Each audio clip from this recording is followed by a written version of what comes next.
Hello everyone and welcome to the Eddie Proudfoot podcast. Today on our 13th episode, we are going to be talking about sleeping in Dungeons & Dragons 5th edition. So let's get started.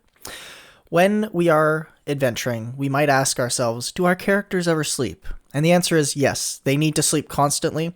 In the D&D universe, a good night's sleep recovers all of your wounds, it makes you fully healed, and it gives you all of your spell slots back. Now, what are spell slots? Okay, we haven't really talked about spells, but this is dipping the toe in the water into the realm of magic and D&D. The first thing I want to talk about before we talk about spell casting is resting, because your long rest is how you're going to recover spell slots. When you cast a spell, which we'll talk about in the next episode, you will have to use a spell slot. You will have level 1 spells, level 2 spells. As you level up, you get more and more higher level spell slots. When you use them, they are gone until you long rest. Long resting recovers any and all lost spell slots. It also fully recovers your hit points. So that's what I mean when I say you fully heal, you'll recover all your wounds.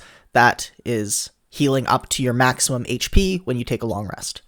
To take a long rest, you need to have at least 6 hours of sleep, uninterrupted by something like an ambush in the middle of the night if you're camping in the woods, or maybe if you're staying at an inn or a hotel, a fire that evacuates you. These are things that can disrupt your long rest. And you would need to either rest for a longer period of time or restart it potentially, depending on what your DM says based on the circumstances you find yourself in. The other thing you can do on a long rest is you can have up to 2 hours of light leisure activity. So this is, for instance, say if you're in the woods and camping, you might want to have someone on watch to make sure that you don't get ambushed in the middle of the night by marauders or a bunch of bandits passing through or what have you. You know, lots of things can happen in the middle of the night in D&D, so it's always good to set up a watch.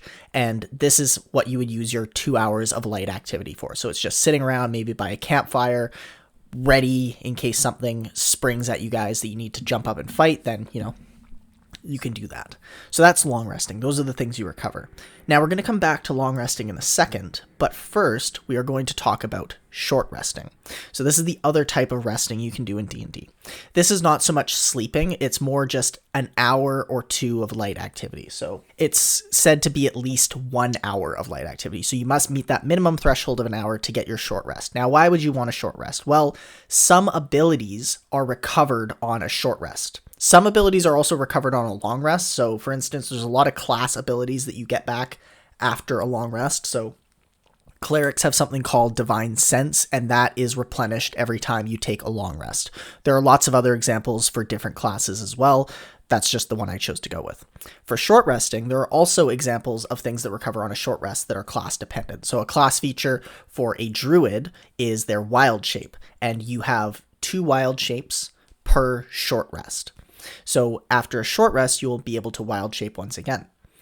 Other things that can recover on a short rest are hit points. Now, what do I mean by that? I said you get all your hit points back on a long rest. Well, on a short rest, you can get some of your hit points back by spending your hit die. In episode 9, when we talked about classes, I mentioned that every class has something called a hit die, and we use that to determine our HP, our hit points. The hit die has a secondary purpose. When you take a short rest, you can roll any number of your hit die. You don't have to choose how many you're going to roll at once. You can roll one, then roll another until you're satisfied. When you do that, you add your Constitution modifier to the roll and you heal that many hit points. So if you have a hit die that's an 8, let's say you roll a 6, and let's say your Constitution modifier is 2, then you get 8 hit points back. Now, when you take a long rest, you don't recover all of your hit die that you have spent. You only recover half rounded down, minimum 1. So if you're level 1, you would recover your 1 because it has to be minimum 1. If you're level 2, you would only recover 1. If you're level 3, you would only recover 1. Level 4, you recover 2. So that's how that works. And you want to use your hit die sparingly because they don't recover completely on a long rest like other abilities that you might have. It's important to know that every time you roll one of your hit die, you add the modifier each time. So if you roll 2 of your hit dice, then you add the modifier twice. Now, in the next episode, we're going to start talking about spell casting. So I wanted to get resting out of the way so we could understand when we get our spell slots back, which is just after a long rest. With the little caveat here, unless you're a warlock, warlocks get their spell slots back after short rests, because warlocks are special.